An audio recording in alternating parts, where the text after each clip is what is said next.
자, 요즘 갑자기 박근혜 전 대통령이 화제입니다. 뭐 빅3한 사람 서이다 박근혜 사면 하고 있습니다. 그런데 문제는 박근혜 전 대통령을 사면할 권리나 능력이 당신들한테는 없다라는 겁니다. 솔직히 말하면 당신들은 당권에서 표 얻으려고 박근혜 사면 하고 다니는 거지요. 자, 그런데 세 사람 다 지금 문제가 있습니다. 오세훈은 어제 박근혜를 넘어서야 극복해야 보수가 부활한다 이렇게 말을 했습니다. 국민적 심판인 탄핵 부정한데 친박 굴레 벗어나야 총선 승리 이야기를 했는데요. 오세훈은 먼저 박근혜를 들먹이기 전에 자신이 2011년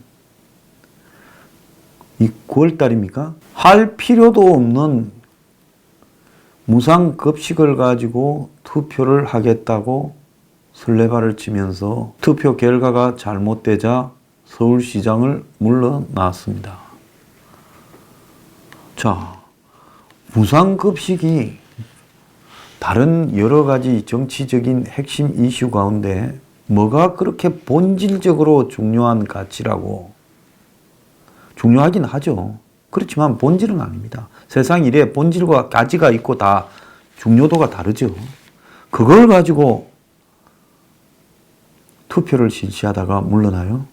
전 다른 사정이 있었을 거라 생각을 합니다. 또 들은 것도 있어요. 그래서 제 방송에 나온다고 하길래 오면 그거 좀 물어보겠다고 질문에 넣었더니만 10분 전에 못 온다고 일방적으로 통보를 했습니다. 그러고는 설 연휴에 전화 와서 사과는 했어요. 네, 알았다 했습니다. 사과하는데 알았다 하지 네 사과 안 받겠다 할 수는 없죠. 그렇지만은 오세훈은 무상급식을 넘어서야 당권 후보 출마 자격이 있다는 겁니다. 왜? 오세훈은 그때 당시에 뭐 때문에 그런 행동을 해서 그 결과로 안철수가 나와버리고 박원순이 나와버리고 그러면서 서울시장이 안철수의 양보로 박원순에게 넘어가고 자 그러면서 어떻게 됐습니까? 이제 그 뒤부터 한국당의 지도부가 붕괴되고 그러면서 비대위가 구성되고 그리고는 이제 문재인이 책을 내고 다시 정치를 하러 나와서 자기들끼리 무슨 시민정당 같은 걸 만들었다가 손학규의 민주당하고 통합을 해서 결국 민주당을 먹어버리는 계기로 만들었죠.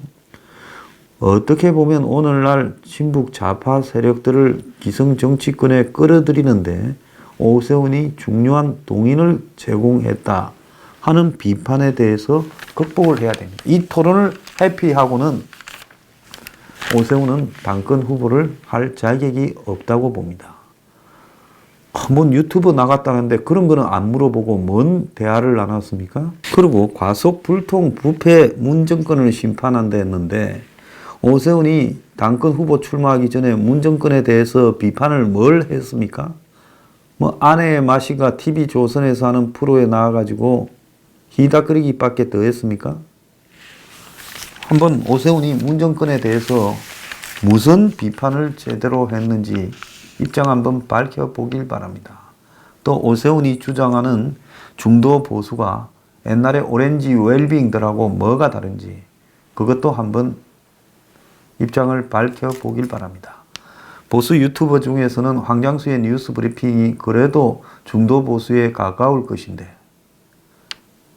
어떻게 중도 보수를 지향한다고 이야기를 하는지 한번 입장을 밝히기 바랍니다. 자, 어제 박근혜 전 대통령의 지금도 유일하게 면회를 하는 유영하 변호사가 입장을 밝혔는데요. 그 내용에는 황교안 지금 당권 후보 전 총리가 접견을 신청했다가 면회를 신청했다가 거부당했다고 주장을 했습니다. 그 내용에 보면 이 섭섭함도 이렇게 표시를 했는데요. 2017년 3월 말 구속된 뒤에 허리 통증을 이유로, 옛날부터 허리는 안 좋았죠. 책상 의자를 반입해달라. 그러니까 바닥에 앉아 있으니까 항상 허리가 아프니까 책상에 의자에 이렇게 앉아 있고 싶다. 이걸 부탁을 했는데, 자, 그때는 황교안이 대통령 권한 대행으로 있을 때입니다. 교도소 측에 요구했지만은 반영이 되지 않았다. 황 전 총리가 대통령 권한 대행을 하던 시기였는데 이것이 안 되고 문재인 정권이 출범한 이후에야 조치가 됐다. 뭐 2017년 5월인가 됐다. 이런 이야기가 있습니다. 그래서 유 변호사는 황 총리가 최근 박근혜 대통령 수임 번호를 모른다고 한 데 대해 자신을 장관 총리로 발탁한 사람의 수임 번호가 인터넷에 다 떠서 503호라고 모두가 알죠. 그런데 그걸 모른다? 거기에 모든 게 함축되어 있다. 즉 기회주의적이고 배신자고, 한마디로 달면 삼키고 쓰면 뱉는 사람이다라는 걸 이야기를 한 거죠. 자, 유 변호사는 박 전 대통령이 황 전 총리의 면회를 여러 차례 거절했다. 그 이유를 저한테 말했지만 나는 밝히지는 않겠다. 이렇게 말을 했습니다.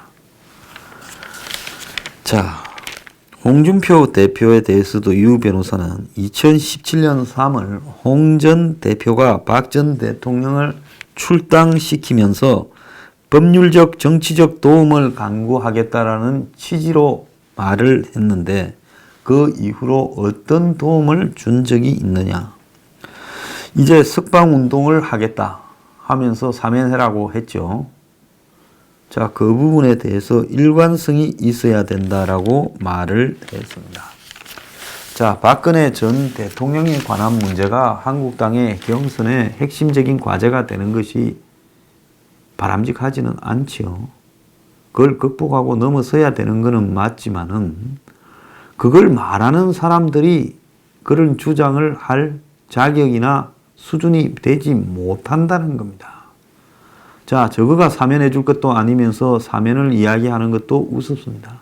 정말로 박근혜 전 대통령의 진정한 사면이나 빨리 감옥에서 나오는 길은 문정권이 빠른 속도로 무너져야 된다는 겁니다. 문정권 지지율이 20%만 돼 보십시오. 아마 석방하지 말아라 해도 국민 화합하자면서 석방을 할 거라고 봅니다. 왜? 나중에 자기들이 깜빵 갈 일이 걱정이 되니까 국민 대화합 운운하고 뭐 연립 정부를 구성하자니 헛소리를 해댈 거는 뻔한 겁니다. 그러니까 열심히 투쟁해서 싸우는 것이 빨리 석방하는 것이지 표 얻으려고 얄팍하게 박근혜 무슨 사면 운운하지를 말기 바랍니다. 저도 여러 가지 애정이 교차하지만은 저 또한 무리한 이런 수사와 무리한 처분을 받고 있다 해서 이쯤 되면 벌써 나왔어야 된다 생각을 합니다. 그렇지만 이 정권은 매우 잔인하고 무도한 정권이기 때문에 박근혜, 이명박 이 두 사람을 상당 기간 석방을 하지 않고 재판 시일을 오래 끌 가능성이 있습니다. 문제는 뭔가 하면요. 이런 정권에 대항을 해서 두 사람이 석방되려면 그건 문정권이 무너지는 것이 가장 빠르다. 저는 그렇게 봅니다. 그러면 이 세 사람은 이런 소리 하지 말고요. 문정권에 대해서 열심히 싸우면 되는 겁니다. 그런데 제가 여기서 이제 하고 싶은 이야기는 지금 종전선언이 이번에 되지 않을까. 물론 중국이 시진핑이 트럼프를 7월 27, 8일 날 만나는 것은 날라갔다 해서 중국이 참여하는 혹은 또 문재인이 참여하는 종전선언 가능성은 낮아졌지만 여전히 미국은 종전선언 문제를 북한이 영변 핵 폐기, 일부 ICBM 폐기만 내놔도 종전선언을 북한에 선물로 던져줄 가능성이 큽니다. 자, 그런데 제가 이제 종전선언이나 이런 문제에 관한 자세한 내용은 다음에 4부에서 하고, 여기서 중요한 문제는 핵심은 이겁니다. 종전선언이 미, 북 간의 합의가 되더라도 그것은 종전선언으로 인정을 받게 되지요. 왜? 미국하고 북한이 합의하면 한국은 북한 편에, 중국도 북한 편에 서서 똑같이 추인을 할 거기 때문에 굳이 사자가 없이도 양자로도 가능하다고 봅니다. 자, 그러면 이제 그 다음이 문제인데요. 이게 이제 되게 되면 그 이후에 벌어질 문제가 매우 심각한 양상으로 가게 되고, 종전선언에 대한 합의는 이후 한국의 안보, 동맹, 주한미군 이런 지정학적인 구도를 전부 바꾸어 버릴 첫 이 시발점이 되는 겁니다. 그러니까 한마디로 방아쇠를 당기는 일이 되는 거예요. 북한이 이걸 잘 알고 있기 때문에 끊임없이 종전선언 문제를 걸고 놓고, 어떻게 보면 종전선언을 유도하기 위해서 한미연합훈련 중단, 전략자산, 한반도 주변 배치 반대 등을 시종일관 내걸어서 지금 종전선언을 미국이 귀찮아서라도 쉽게 던질 수 있는 선물로 만들도록 유도해 왔습니다. 근데 트럼프라는 사람 입장에서는 이게 돈 안 들잖아요. 종전선언 합의해 주는데. 그렇다고 종전하겠다라는데 반대하면 마치 전쟁을 그러면 유지하자는 것처럼 비춰지니까 미국 내에서도 여기에 대해서는 반대가 별로 없어요. 그러니까 이 종전선언 부분을 김정은에게 먹이로 던져준다는 겁니다. 물론 일부 원칙론자들은 비핵화가 없는 종전선언이 결국은 주한미군 철수로 연결될 시발점이 될 것이다라고 하고 있지만은, 그건 미국의 상당한 지식과 양심이 있는 쪽에서는 그렇게 말하지만 다수는 무관심한 상태입니다. 그래서 이 종전선언이 만약에 합의로 나오게 되면 저는 한국당 의원들한테 이야기를 합니다. 113명의 한국당 의원들이 전부 미국으로 가야 된다는 겁니다. 자, 여기서 안 가는 놈이 있으면 그건 사람이 아닌 거죠. 그건 놈이라고 불러도 무방합니다. 그래서 저는 미국으로 표를 끊어서 가서 워싱턴 DC에 커다란 컨벤션 센터를 빌려서 거기에서 미국의 펜스 부통령부터 상하원 의장 이런 사람들을 다 오라고 좀 초청을 하고, 싱크탱크 언론도 다 오라고 하고, 오피니언 리더들도 오라고 해서 한국당의 입장을 발표하고 대토론회를 열어야 됩니다. 자, 그런 다음에 백악관 앞으로 행진에 들어가서 70년 동맹을 파기하는 트럼프 각성하고 종전선언 철회하라고 미국에서 백악관 앞에서 한국당 의원들이 시위를 해야 되는 거예요. 자, 그걸 하면서 수많은 미국 교민들을 거기에 참여시켜야 된다고 보고 있습니다. 그렇게 하면 미국 조야에 엄청난 충격을 줄 것이고, 북한의 지금 트럼프와의 이런 협상의 내용이 한국이 월남화되어가는 70년 동맹 한국을 버리는 일로 미국 국민들에게 인식을 시켜줘야 되고, 더 나아가서 미국의 정책이 일개 대통령의 선호도에 따라서 저런 식으로 경박하게 결정되어서 옳은 것인가에 대한 문제의식을 미국 의회에 부각시켜야 되는 겁니다. 항상 우는 애 젖 한 번 더 준다는 말이 있듯이 국제관계도 마찬가지입니다. 미국의 많은 사람들은 제가 이렇게 대화를 하는 뭐라고 하는가 하면, 한국의 보수 세력은 질이 멸렬해져 버렸고 보수 정당이 존재감이 극히 미미하며 이 사람들조차도 문재인의 평화 사기 대북 쇼에 제동을 제대로 걸지 못하는 상황이다. 그러면 우리가 누구를 보고 미국이 정치를 할 수 있겠느냐? 결국은 문재인을 따라갈 수밖에 없지 않겠느냐. 지금 미국 이런 입장이에요. 그러니까 그렇지 않다라는 것을 113명의 의원들이 확실히 보여줘야 된다는 겁니다.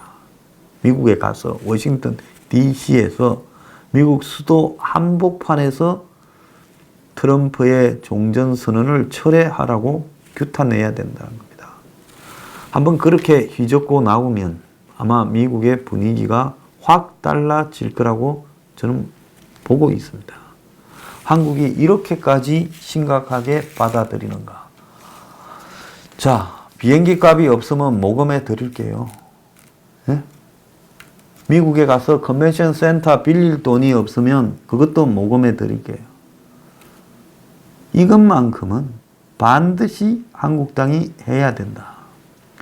만약에 종전선언이 됐는데도 이러지도 저러지도 않고 뭉개고 있으면 한국당 당사를 점거하러 가야 된다.